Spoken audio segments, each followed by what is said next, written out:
Temporarily from an undisclosed location on the East Coast, this is Daryl W. Perry, host of FPP Radio News for Friday, May 13th, 2016.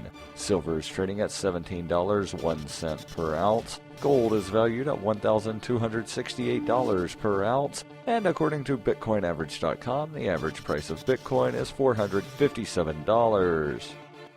Antiwar.com reports Pentagon officials on Thursday claimed that a U.S. drone strike against al-Shabaab fighters meant to support Ugandan troops in the country killed at least 5 fighters from the group just west of Mogadishu. Pentagon spokesman Captain Jeff Davis said the U.S. ground troops were nearby but not directly involved in the fighting, and rather they were just acting in an advisory role to help the Ugandan troops in their offensive. Al-Shabaab, however, contradicted the report, saying that no one was killed in the U.S. drone strike, and also reported that U.S. ground troops were in fact present during the fighting and were repulsed by the al-Shabaab forces at the checkpoint. The U.S. is estimated to have around 50 ground troops active inside Somalia and has embedded them with several different nations involved in the ongoing African Union military operations in the country. The Pentagon has repeatedly downplayed the activities of the troops on the ground.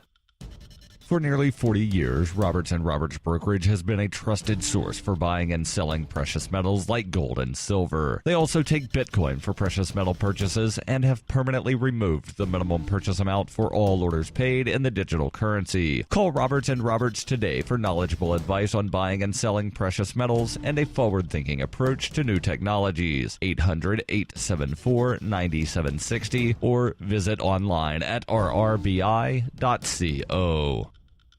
UPI reports Republican lawmakers scored a major victory Thursday when a federal judge ruled in their favor regarding a key part of President Barack Obama's Patient Protection Affordable Care Act. D.C. Judge Rosemary M. Collier sided with the GOP-led House in deciding that the Obama administration overstepped its authority when it ordered billions of dollars spent to help insurance companies get costs to an affordable level when the ACA became law. Collier, a Republican-appointed judge, said she found that Congress never explicitly approved the money to be spent. Such an appropriation cannot be inferred, she wrote in her ruling, which blocked further spending under the program. However, Collier said that order would be suspended pending an appeal by the Obama administration. The billions of dollars the federal government spends on the program provides assistance for insurance companies that in turn allow lower-income citizens to afford purchasing coverage. Without it, some insurers said they would lose money participating in Obama's signature healthcare law. Thursday's decision, which marked a rare occasion that a court gets involved in disputes between Congress and the White House, likely came as no surprise to observers of the process. In September, Collier ruled the House can sue the federal government over its ACA spending. White House spokesman Joshua Earnest said in a response on Thursday, "This suit represents the first time in our nation's history that Congress has been allowed to sue the executive branch over the interpretation of a statute. These are the kinds of political disputes that characterize our democracy." Former House Speaker John Boehner applauded the decision.